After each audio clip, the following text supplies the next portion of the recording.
नमस्कार। T-set channel में निर्धारित अध्यापक भर्ती परीक्षा हेतु मार्गदर्शन कार्यक्रम में आपका स्वागत है। जो पाठ्यक्रम दिया गया है उसमें कंटेंट के अंतर्गत साहित्य के संदर्भ में 4 या 5 विषय दिया गया है। इस विषय के अंतर्गत हम विस्तार से चर्चा करेंगे रीतिकाल से लेकर। तो रीतिकाल को 3 भागों में विभाजित किया गया है। ये हम इससे पहले कार्यक्रम में भी चर्चा किए। रीतिबद्ध काव्यधारा या कवि, रीति सिद्ध काव्यधारा या कवि, रीति मुक्त काव्यधारा या कवि। इस प्रकार रीतिकालीन काव्यधारा को या रीतिकालीन साहित्य को 3 रूपों में बांट सकते हैं अध्ययन के लिए। तो हम रीतिबद्ध साहित्य के अंतर्गत या रीतिबद्ध काव्यधारा के अंतर्गत केशव, भूषण, देव आदि के संदर्भ में हम लोग चर्चा किए थे।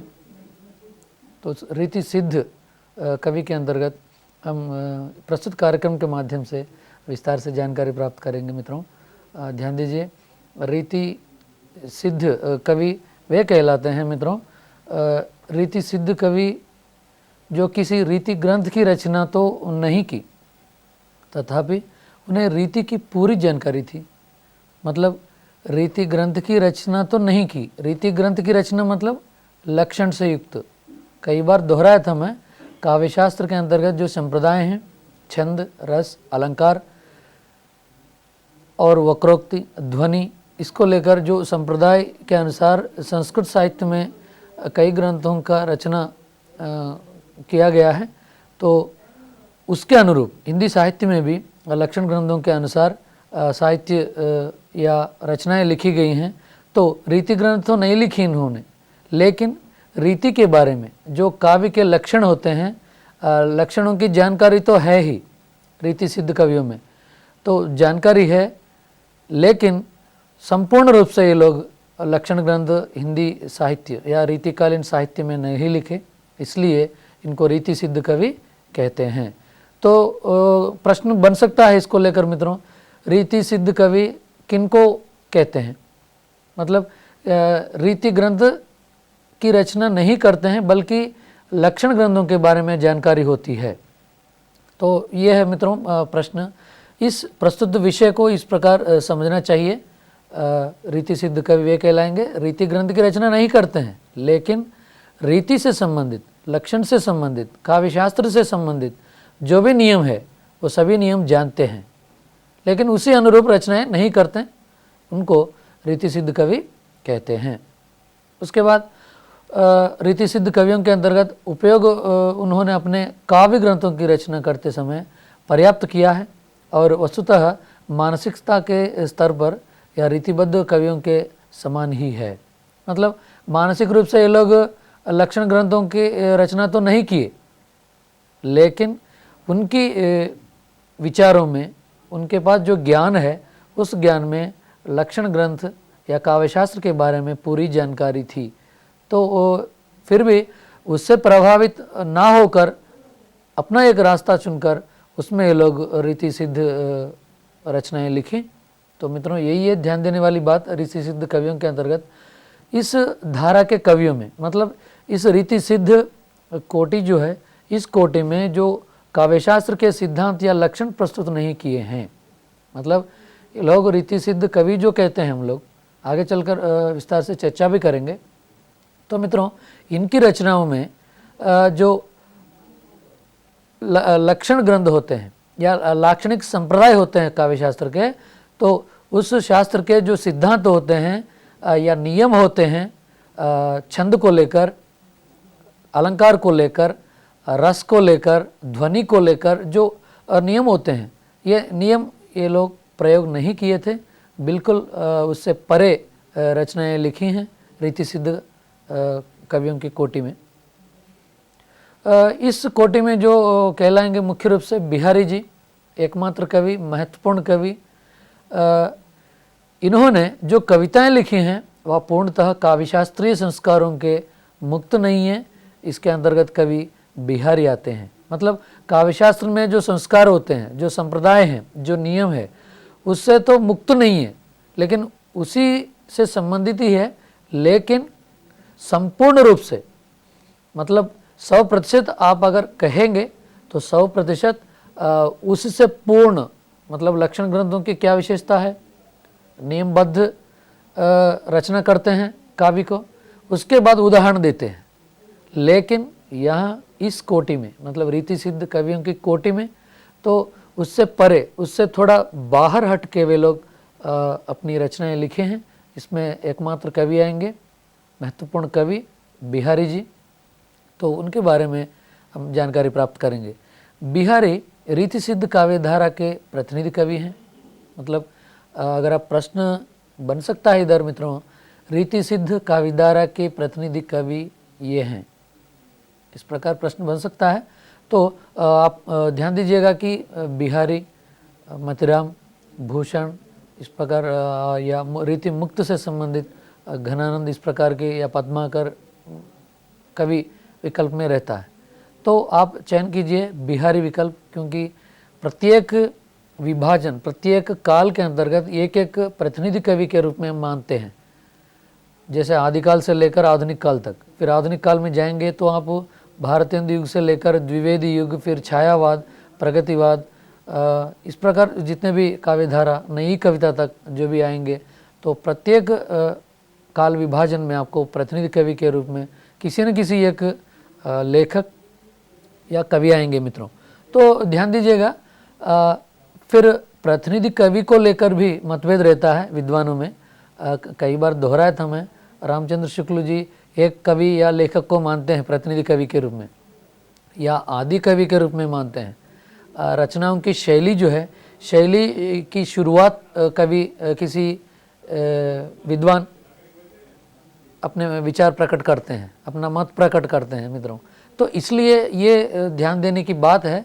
तो रीति सिद्ध जो कोटि है, रीति सिद्ध जो काव्य धारा है प्रस्तुत कार्यक्रम के द्वारा, तो इस रीति सिद्ध काव्य धारा के प्रतिनिधि कवि के रूप में हम बिहारी जी को मानते हैं।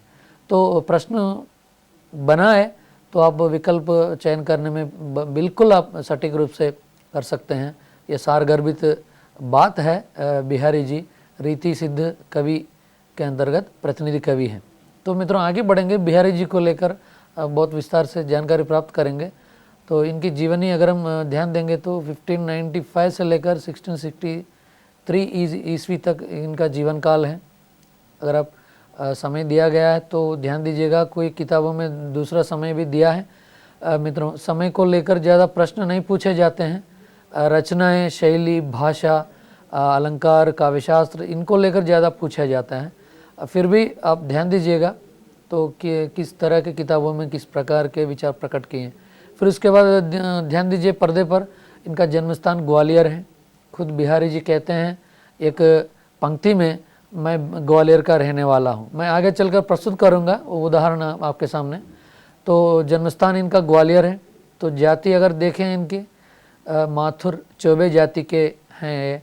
ये भी बात उन्होंने पंक्तियों में कहे हैं, मैं माथुर चौबे जाति का हूँ। अब वो भी प्रस्तुत करूँगा आपके सामने। उसके बाद इनके पिता जो हैं केशव राय हैं।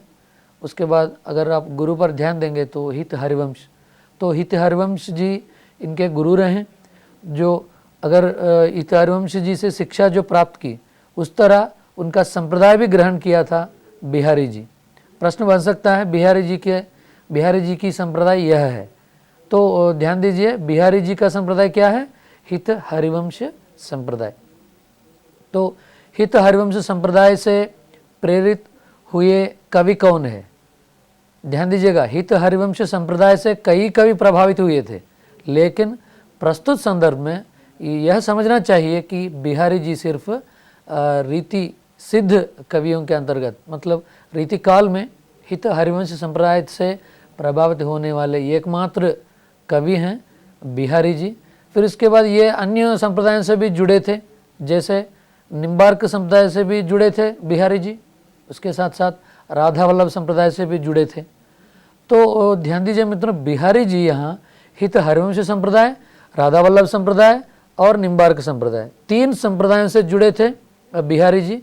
तो इसलिए किसी भी संप्रदाय को लेकर प्रश्न आए प्रश्न पत्र में तो आप चांटिएगा कि बिहारी जी गुरु के द्वारा जो शिक्षा प्राप्त की है तो उससे प्रभावित होकर ही तहरों संप्रदाय सबसे पहले ली इन्होंने।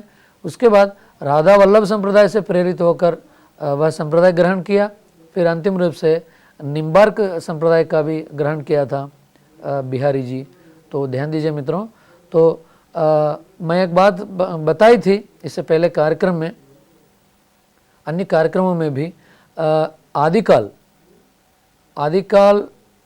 की पृष्ठभूमि अगर आप देखें तो आदिकाल में ज़्यादा कवि जो हैं दरबारी कवि के रूप में थे, जिसे तात्पर्य है कि राजा के साथ रहते थे, राजा के दरबार में रहते थे, राजा की जीवनी, प्रशासन, युद्धों का वर्णन और युद्धभूमि में भी जाते थे, और उनके विवाह और अंतःपुर में जो उनका रहन सहन है उसके बारे में, कोई राजा किस विषय में रुचि रखता है उसके बारे में वर्णन किए थे आदिकाल में। उसी तरह रीतिकाल में भी राज दरबार में रहते थे प्रायः सभी कवि, तो इसलिए उनका गुणगान करते थे। तो उसी तरह बिहारी जी भी दो कवियों के दरबार में रहा करते थे, जैसे जोधपुर के राजा और बूंदी के राजा। तो दो राजाओं के दरबार में रहकर उनसे जो आदर मिलना था वो आदर लेते हुए वहीं पर रहे। फिर उसके साथ साथ रचनाएं भी की, उनके गुणगान करते हुए, उनका सहारा लेते हुए बिहारी जी जोधपुर के राजा और बूंदी के राजा के यहाँ दरबार में रहा करते थे। तो मित्रों यहाँ ध्यान दीजिए, बिहारी जी का संबंध किस राजा से है, इस प्रकार प्रश्न पूछा गया है। तो जोधपुर के राजा जो हैं उनसे ज़्यादा संबंध था। उस समय सबसे पहले वहाँ मुलाकात करने के लिए जब गए थे तब से इनका संबंध रहा। उसके बाद बूंदी के राजा से भी बिल्कुल संबंध रहा इनका। तो इसलिए मित्रों ध्यान दीजिए, किस राजा के दरबार में रहा करते थे इस पर भी ध्यान देने की आवश्यकता है। तो बिहारी जी की रचनाओं को लेकर हम आगे बढ़ेंगे, इनसे संबंधित ध्यान दीजिए मित्रों। कुछ एक नमूना प्रश्न भी आपके सामने प्रस्तुत करता हूँ। ये कवि निम्बार्क संप्रदाय से जुड़े थे। तो ये प्रश्न मौखिक रूप से पूछा था मैं। ध्यान दीजिएगा कि सही उत्तर है दूसरा विकल्प बिहारी। मैं बता चुका हूँ मतिराम, बिहारी, बोधा, भूषण, इस प्रकार 4 विकल्प हैं। तो सही विकल्प है बिहारी। निम्बार्क संप्रदाय से जुड़े थे या प्रेरित थे, निम्बार्क संप्रदाय ग्रहण किए थे, इस प्रकार प्रश्न किसी तरह भी पूछने का संभावना है। तो फिर बिहारी जी किसी भी प्रकार के लक्षण ग्रंथों की रचना नहीं की इन्होंने, लेकिन फिर भी रीति परिपाटी की सभी विशेषताएं बिहारी सतसई में उपलब्ध हैं। इससे तात्पर्य है बिहारी जी रीति की जो परिपाटी है, ये जो संप्रदाय है, संप्रदाय ग्रहण किया है इन्होंने, लेकिन संपूर्ण रूप से वे लक्षण प्रयोग नहीं किए थे अपनी रचना बिहारी सतसई में। तो बिहारी की एकमात्र रचना बिहारी सतसई है। लेकिन इस रचना जो है, इस रचना में जितनी ख्याति इन्होंने अर्जित किया है, मतलब जितना नाम इनको आया है इस रचना लिखने के बाद, अन्य कोई भी कवि को इस तरह का सम्मान या उपाधि नहीं मिला है वर्तमान काल तक। जब ये रचना की, सिर्फ एक ही रचना की इन्होंने बिहारी सतसई, तो उसके बाद इनका नाम जो है कोने कोने तक पहुंच गया उस समय रीतिकाल के समय। तो आगे बढ़ेंगे बिहारी के रचना को लेकर, सतसई को लेकर। बिहारी के दोहों का जो है अर्थ समझने के लिए अलंकार, रस आदि जानकारी आवश्यकता है, क्योंकि रीतिकाल के जितने भी कवि रहे हैं तो सभी कवियों की रचनाएं अगर हम समझना है तो समझने के लिए लक्षण संप्रदाय या लक्षण नियमों के बारे में जानकारी होनी चाहिए, जैसे अलंकार हो, रस हो, ध्वनि हो, छंद हो, इसकी जानकारी कम से कम होनी चाहिए प्रत्येक पाठक या विद्वान जो भी साहित्यकार पढ़ते हैं। तो इसलिए कुछ कवियों को उपाधियों से भी जाना जाता है।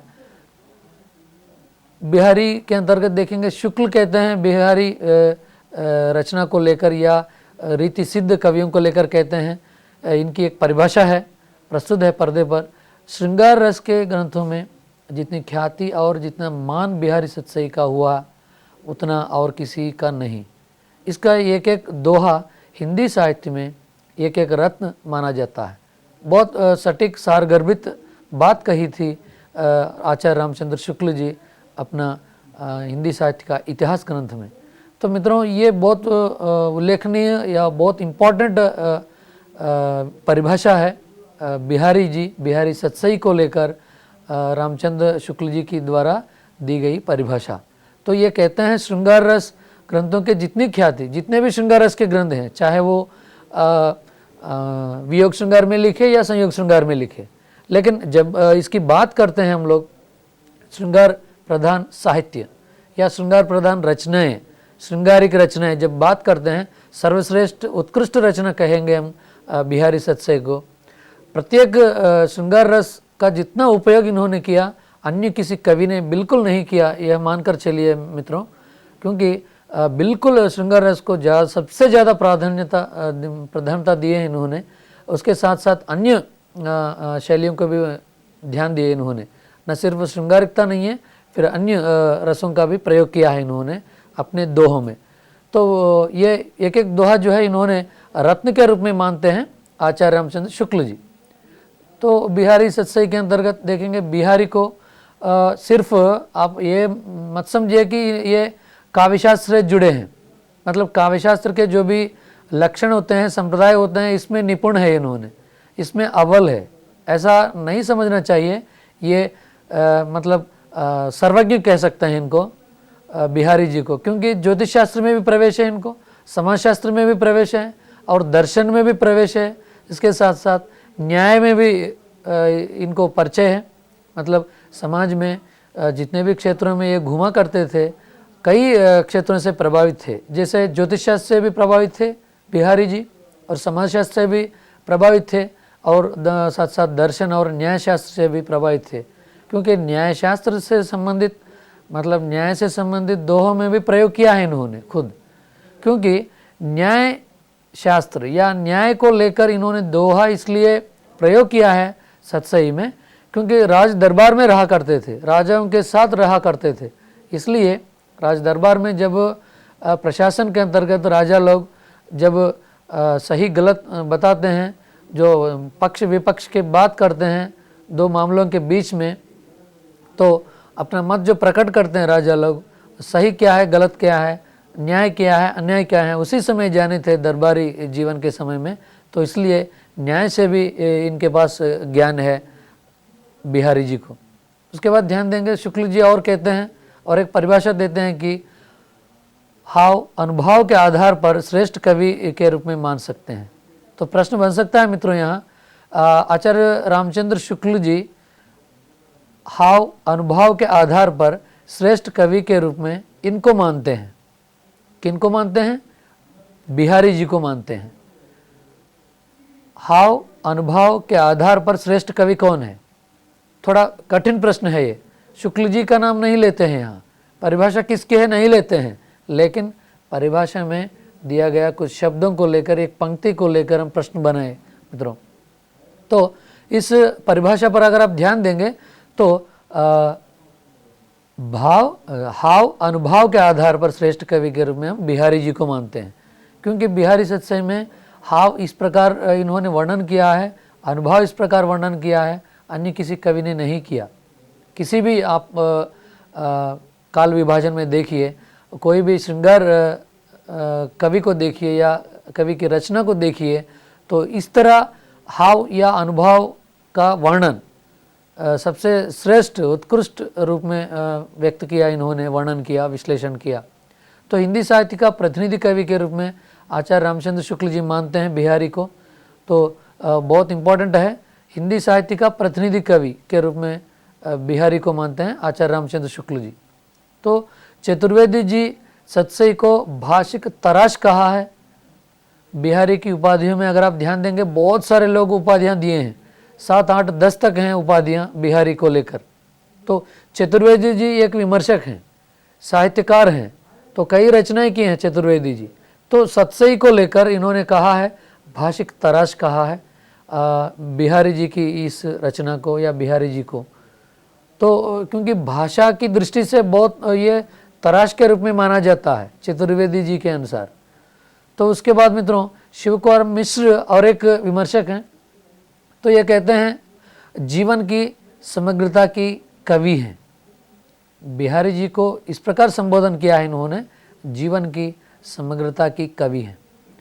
तो मित्रों ध्यान दीजिएगा, यहाँ जीवन की जो समग्रता है तो उस समग्रता को लेकर इन्होंने व्यक्त किया है शिव कुमार मिश्र ने। अभी आपके सामने प्रस्तुत किया था उपाधियाँ, तो इसको लेकर भी प्रश्न पूछा जा सकता है।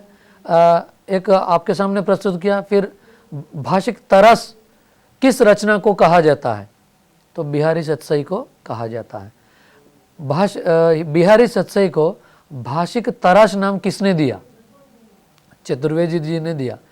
चतुर्वेदी जी भाषिक तराश डैश रचना को कहा, बिहारी सतसई को कहा। इस प्रकार फिर शिव कुमार मिश्र ने किसको जीवन की समग्रता की कवि के रूप में उपाधि दिया? तो बिहारी को।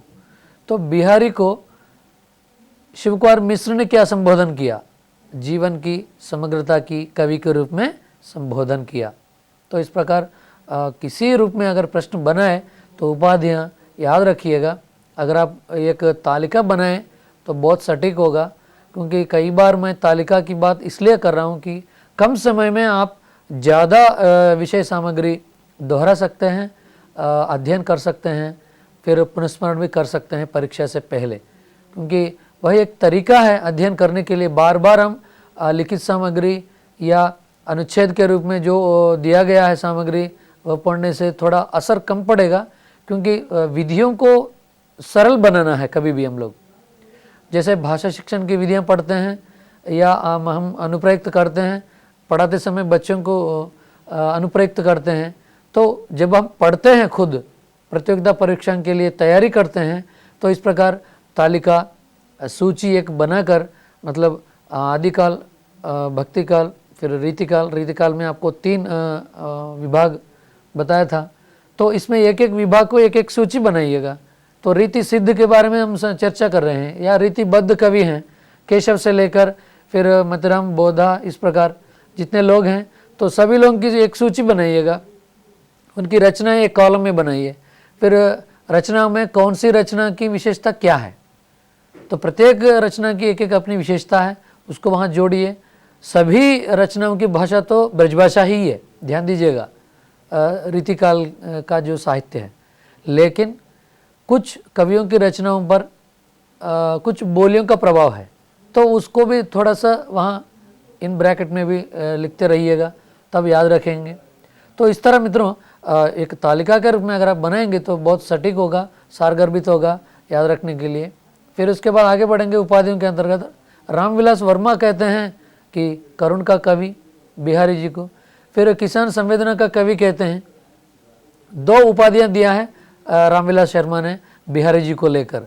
जैसे एक है करुण का कवि, तो प्रश्न बन सकता है मित्रों यहाँ करुण का कवि किसे माना जाता है, तो बिहारी जी को। करुण का कवि उपाधि बिहारी जी को किसने दिया? रामविलास वर्मा ने दिया। किसान संवेदना का कवि किसे कहते हैं? बहुत इंपॉर्टेंट है मित्रों, क्योंकि यहाँ आधुनिक काल के कवियों के नाम भी दिया जाता है विकल्प में, क्योंकि प्रेमचंद जी कई समाज में स्थित जितने भी समस्याएं हैं, मतलब विवाह प्रथा को लेकर, बाल्य विवाह को लेकर, मतलब किसान को लेकर या गरीबी को लेकर, जाति को लेकर, धर्म को लेकर, प्रत्येक क्षेत्र में गए थे, प्रत्येक समस्या में गए, समस्या को चयन करके शीर्षक बनाए और मुख्य कथावस्तु बनाकर कहानियाँ लिखें प्रेमचंद जी। तो उनकी कई रचनाओं में किसानी समस्या है। तो यहाँ इस उपाधि को देखते हुए हमको लगता है कि प्रेमचंद जी हैं, लेकिन मित्र प्रेमचंद जी नहीं है, बिहारी जी को कहते हैं किसान संवेदना का कवि। यह उपाधि जो है रामविलास शर्मा द्वारा दिया गया है। तो इसलिए मित्रों ध्यान दीजिए, बहुत सटीक उपाधियाँ हैं रामविलास शर्मा द्वारा दिए गए हैं। तो करुण का कवि बिहारी को कहते हैं, रामविलास शर्मा कहते हैं, किसान संवेदना का कवि के रूप में बिहारी जी को कहते हैं।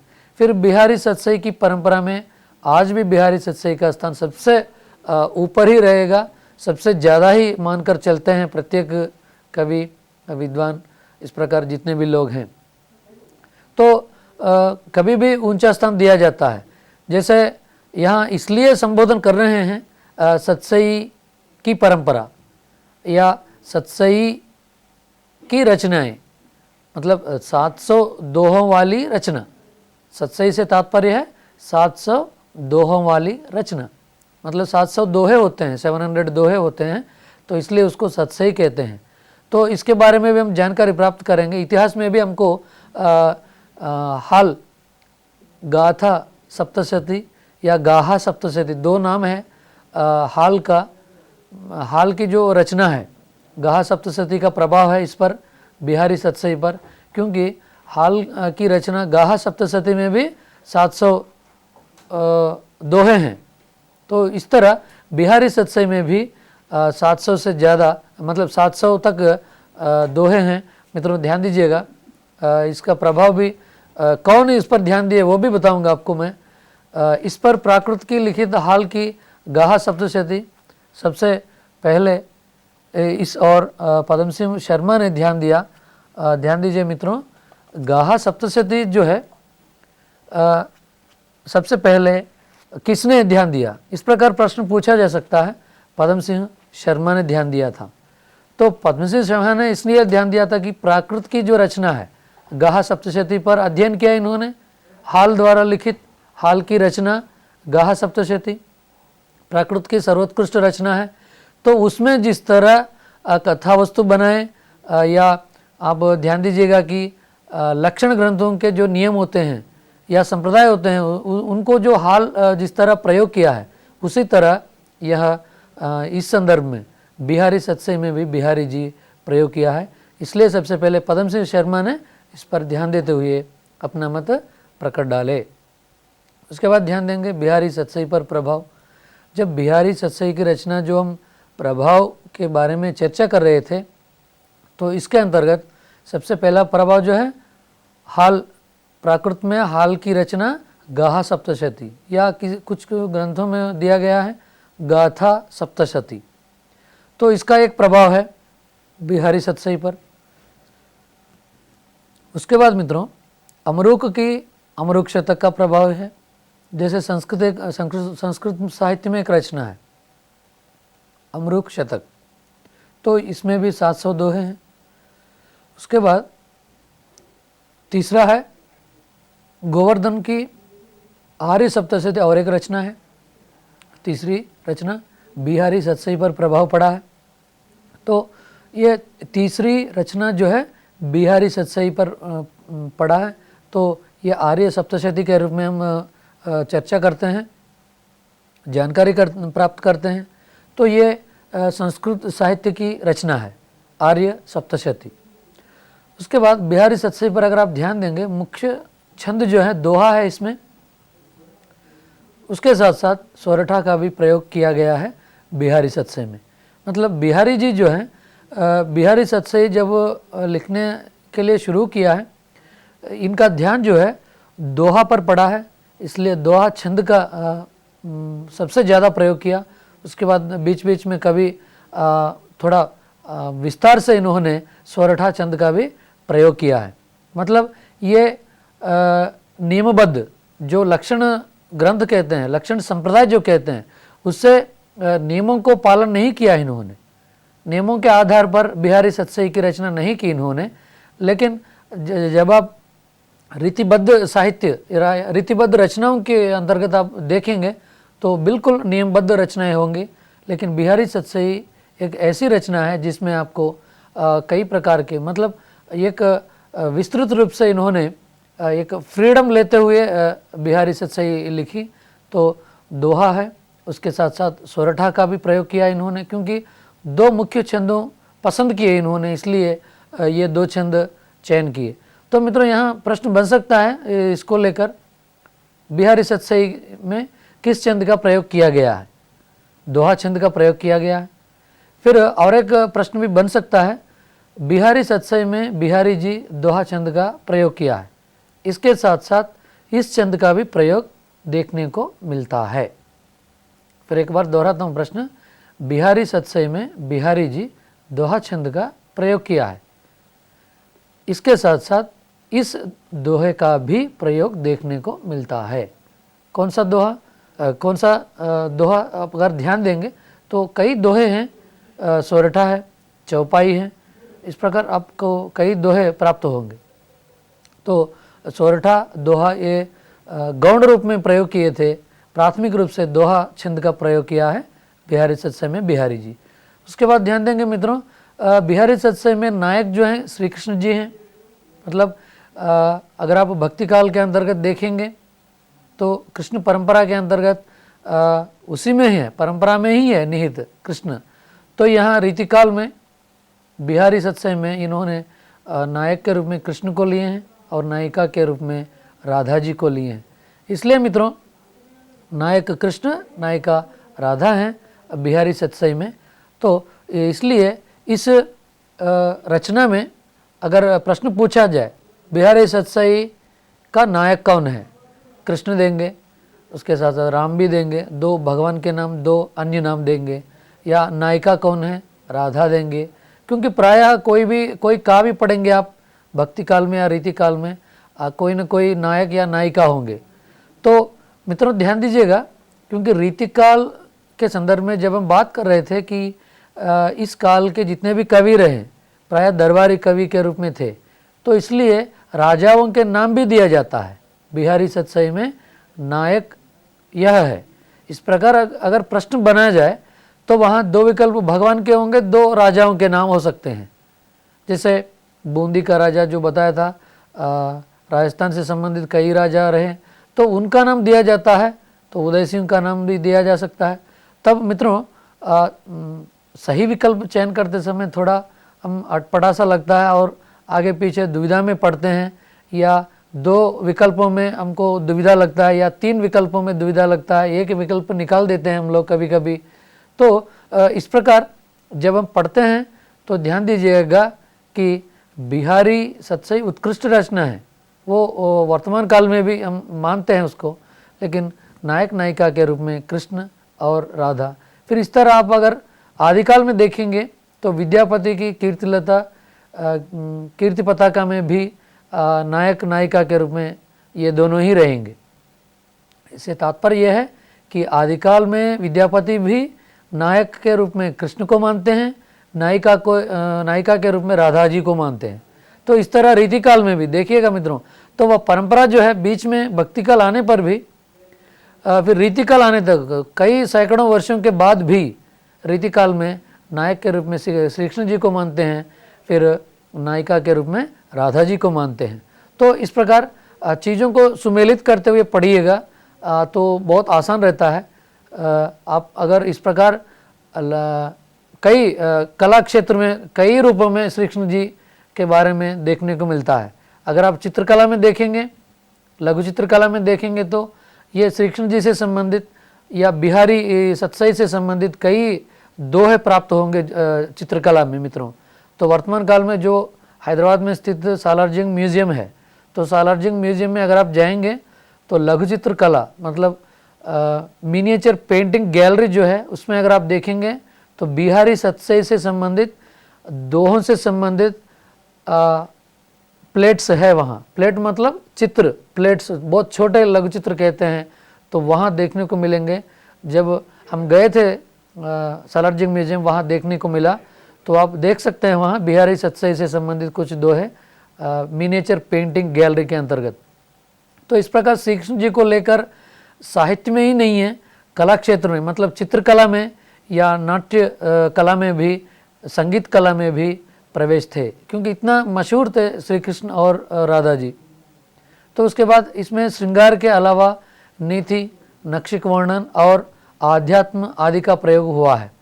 मतलब बिहारी जी सिर्फ श्रृंगार का ही प्रयोग नहीं किया है, नीति का भी प्रयोग किया, दर्शन का भी है, उसके बाद समाजशास्त्र का भी इनका अनुभव है, ज्ञान है इनको, ज्योतिष शास्त्र का भी अनुभव है इनको, उसके साथ साथ आध्यात्म का भी अनुभव है।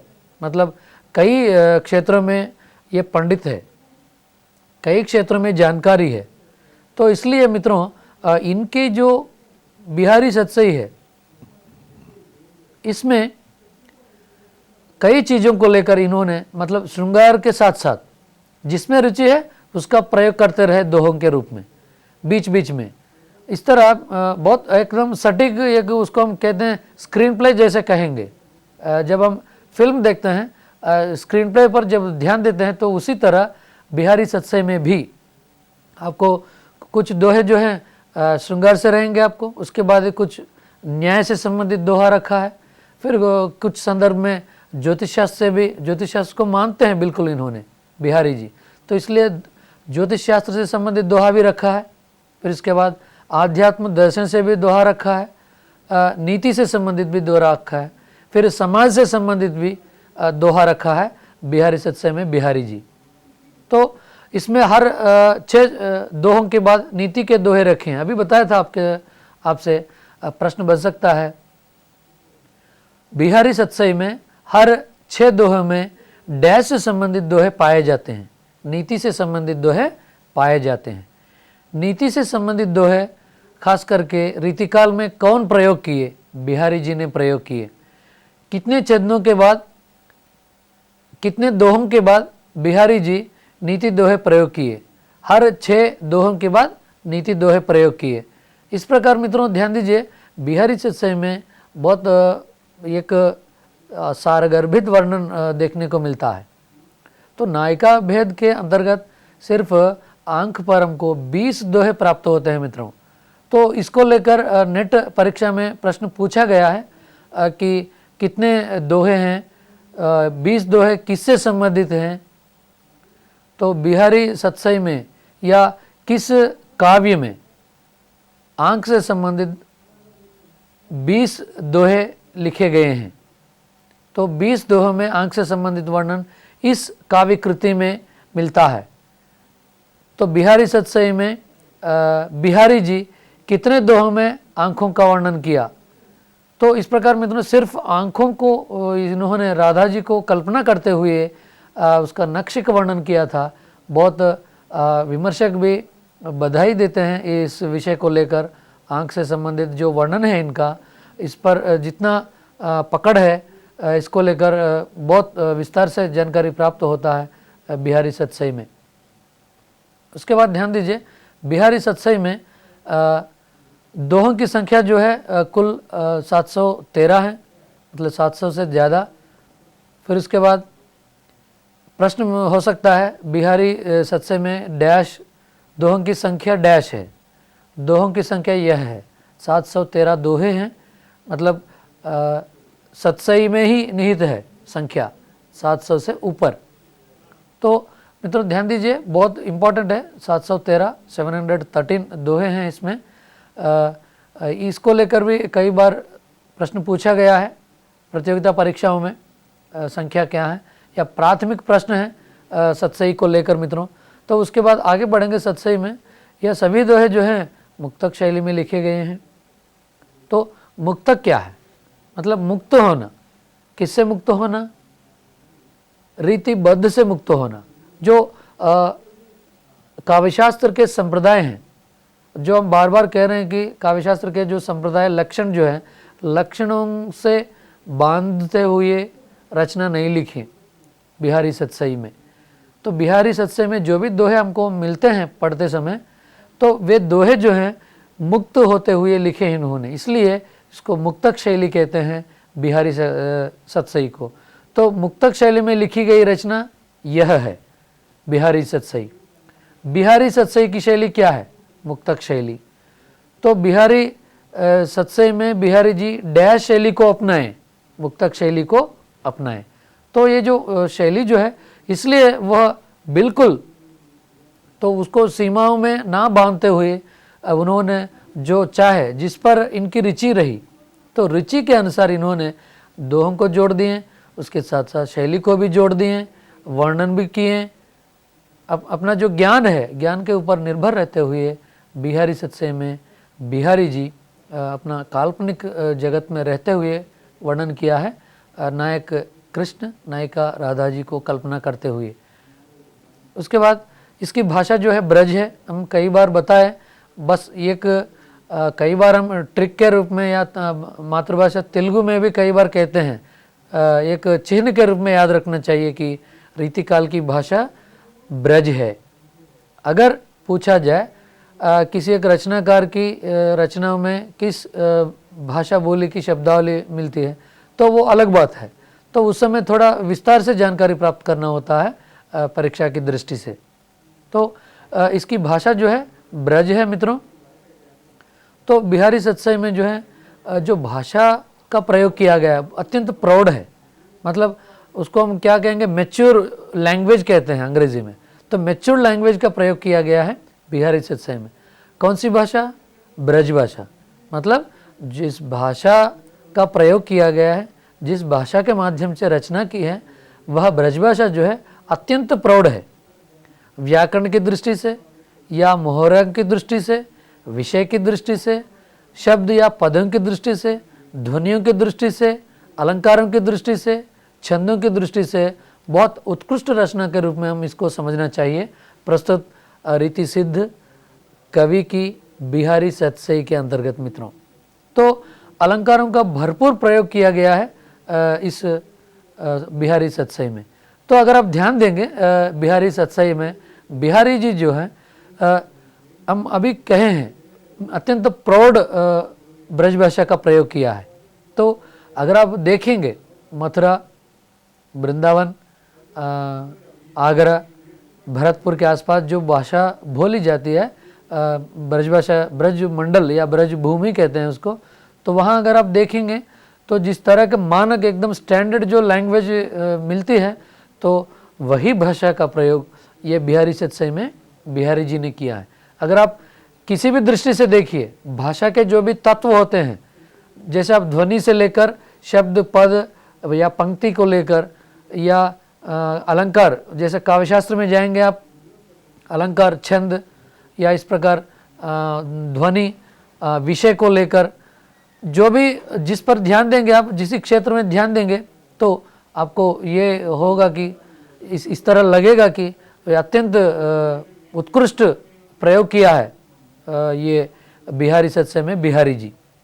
तो इसलिए इसको, इस बात को थोड़ा विस्तार से जानकारी दे रहा हूँ कि उनकी जो विचार है, तो उनके पास जो ज्ञान है, इस ज्ञान को उन्होंने संपूर्ण रूप से उस पर रखा है। जब हम परीक्षा की तैयारी करते हैं तो मित्रों वो संपूर्ण रूप से सारे विषयों पर जैसे हम ध्यान देते हैं, उसी तरह बिहारी भी बिहारी सतसई पर ध्यान दिए हैं। और किसी दूसरी रचना नहीं लिखी इन्होंने, सिर्फ बिहारी सतसई ही लिखी। उसके बाद बिहारी सतसई पर ध्यान देंगे, शब्दालंकार एवं अर्थालंकार दोनों की व्याप्ति इनके दोहों में हुई है। अगर आप अलंकार पर ध्यान देंगे तो मित्रों सिर्फ दो ही अलंकारों की प्राधान्यता, मतलब प्रधानता होती है। तो इस प्रधानता पर ध्यान देंगे तो शब्दालंकार और अर्थालंकार। तो इसको लेकर भी प्रश्न पूछा गया है मित्रों, बिहारी सतसई में डैश अलंकारों की प्रधानता रही है।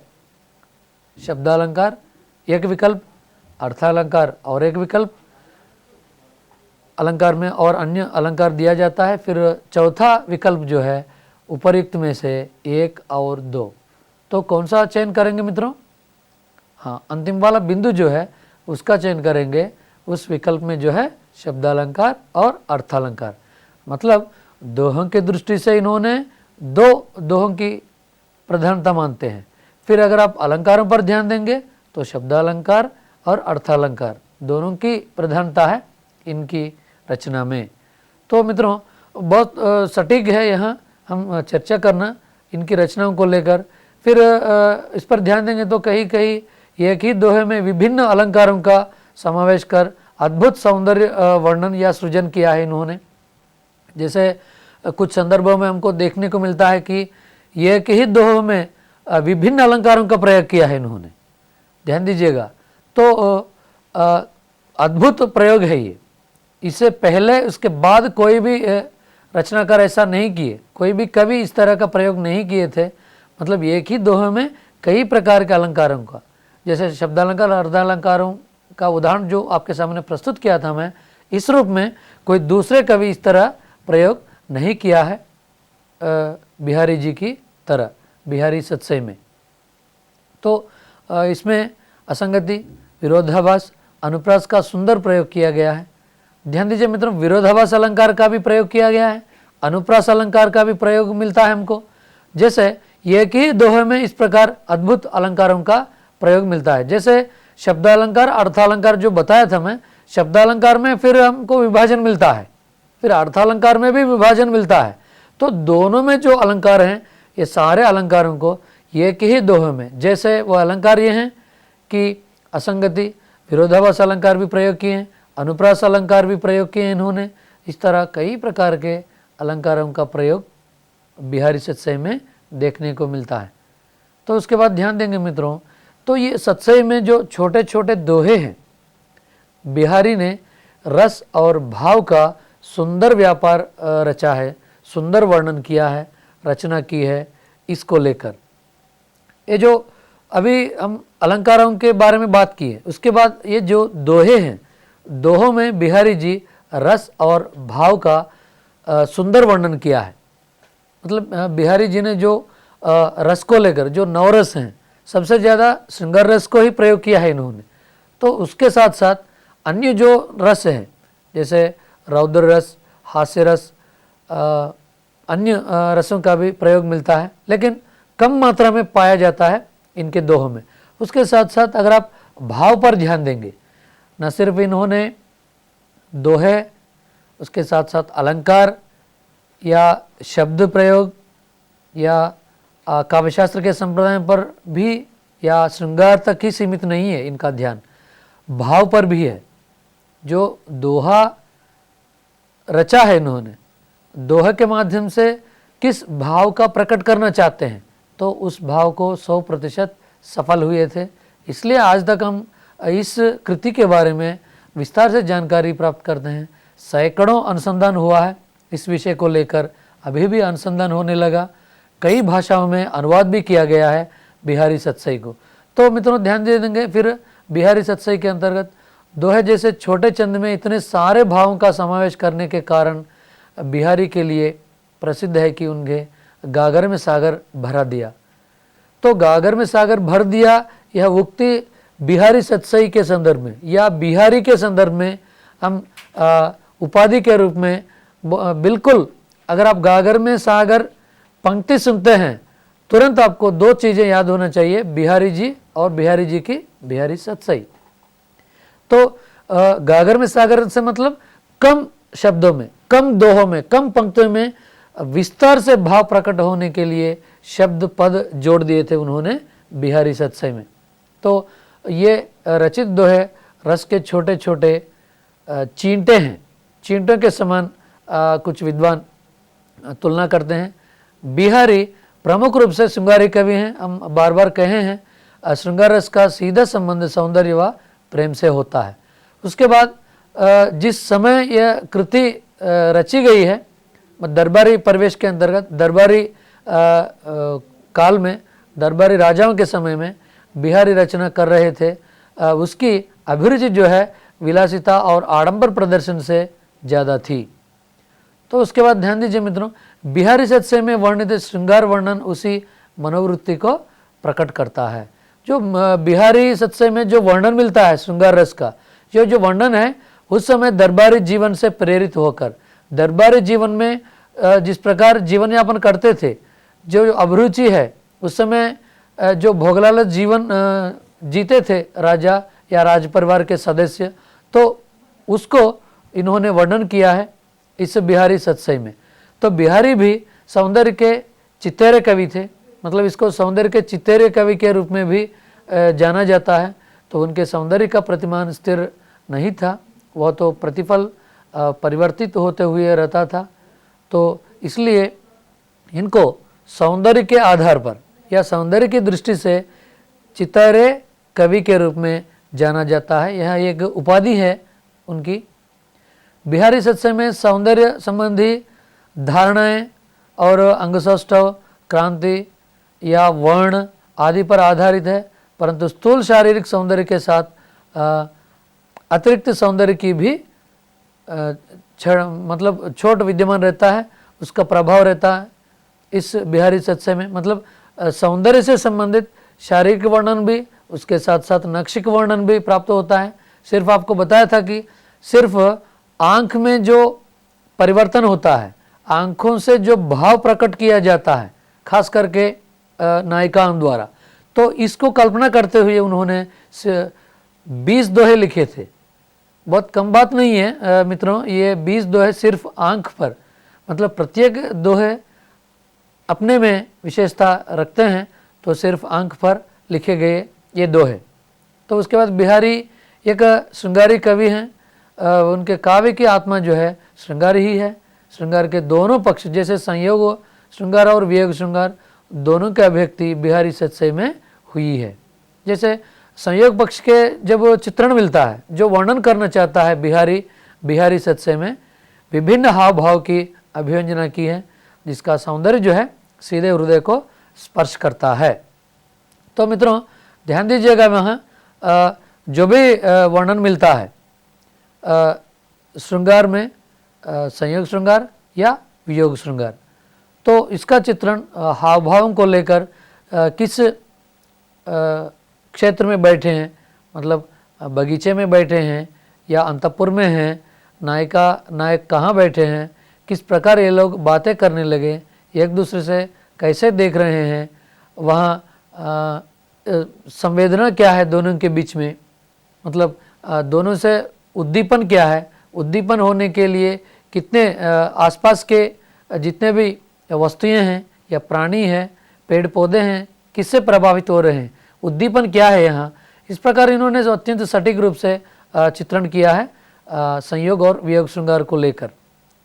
जिस युग में बिहार की दोहे निर्मित हुए, वह युग अलंकृत तथा काव्यात्मक बारीकियों के लिए प्रसिद्ध है। तो उसके बाद बिहारी दोहों में रूप, भाव, चेष्टा आदि का प्रभाव उत्पादक चित्रण खड़ा कर देते हैं।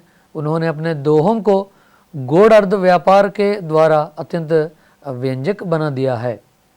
तो इस प्रकार शुक्ल जी कहते हैं बिहारी सतसई को लेकर एक परिभाषा दी है, जिस कवि ने कल्पना की समाहार शक्ति के साथ भाषा की समाज शक्ति जितनी अधिक होगी, उतना ही वह मुक्तक रचना में सफल होगा। यह क्षमता बिहारी में पृष्ठ रूप से विद्यमान थी। तो ये इनकी द्वारा दी गई परिभाषा है। तो मुक्तक काव्य भी कहा जाता है। मुक्तकों की रचना में उन्होंने अर्थ गंभीर्य प्रस्तुत किया है, वह अतुलनीय है बिहारी सतसई में। तो इसके बाद मित्रों इस रचना का छंद है मुक्तक छंद। इससे पहले ही बताया था, मुक्तक का अर्थ है कथाओं से मुक्त होकर लिखना। हर एक दोहा अपने आप में पूर्ण होता है, एक दूसरे में कोई संबंध नहीं रखता है। जैसे मित्रों आपको बताया था मुक्तक छंद, जब बात कर रहे थे हम लोग मित्रों, मुक्तक छंद में इस तरह फ्रीडम रहता है रचनाकार को, मतलब किसी एक नियमों को ना अपनाते हुए उन्होंने बिल्कुल उससे परे सीमाओं को पार करते हुए 6 दोहों के बाद एक नीति दोहा रखा है। मतलब 6 श्रृंगार दोहे, उसके बाद एक नीति दोहे, फिर 6 श्रृंगार दोहे, उसके बाद एक नीति दोहे। इस प्रकार उन्होंने व्यक्त करते हुए आगे बढ़ा है, इसलिए इसको मुक्तक काव्य कहते हैं। मुक्तक काव्य उसको कहते हैं कथाओं से मुक्त होकर लिखना। हर एक दोहा अपने आप में पूर्ण होता है, एक दूसरे में कोई संबंध नहीं रहता है मित्रों। तो उसके बाद आगे बढ़ेंगे। एक प्रश्न है यहाँ, बहुत बहुत इम्पोर्टेंट है। एक पंक्ति है, सबसे पहले पंक्ति ध्यान दीजिएगा। नहीं पराग, नहीं मधुर मधु, नहीं विकास ही काल, अलिकली ही सौ बिंधो आगे कौन हवाल। सबसे पहले पंक्ति को देखेंगे। पंक्ति का संदर्भ यह है, जब ये जोधपुर गए थे उदय सिंह से मिलने के लिए, तो उस राजा अपनी नवयुवती रानी के मस्त में रहते थे, कामकाज नहीं देखते थे। तो उस संदर्भ में ये एक कागज़ पर लिखकर द्वारपाल से भेज दिया था, नहीं पराग, नहीं मधुर मधु, नहीं विकास ही काल, अली कली ही सौ बिंधियों आगे कौन हवाल। मतलब एक तो हनी भी उसमें मधुर चूसने के लिए आता है, तो उस फूल में मधुरता नहीं है। फिर भी ये नवयुवती रानी से रहते हुए इन्होंने इस तरह कामकाज नहीं करते हैं, प्रशासन छोड़ दिए करके इन्होंने उसकी जो कमी है उसको अंकित करते हुए ये लिखकर भेज दिए हैं। तो सही उत्तर है यहाँ बिहारी। तो इस प्रकार मित्रों कई प्रकार के उदाहरण आपके सामने प्रस्तुत कर सकते हैं। तो इस जो भी कार्यक्रम है इसके माध्यम से बहुत सामग्री आपके सामने प्रस्तुत किए हैं। अगले कार्यक्रम में दूसरे विषय के साथ आपके सामने प्रस्तुत होंगे। तब तक के लिए नमस्कार।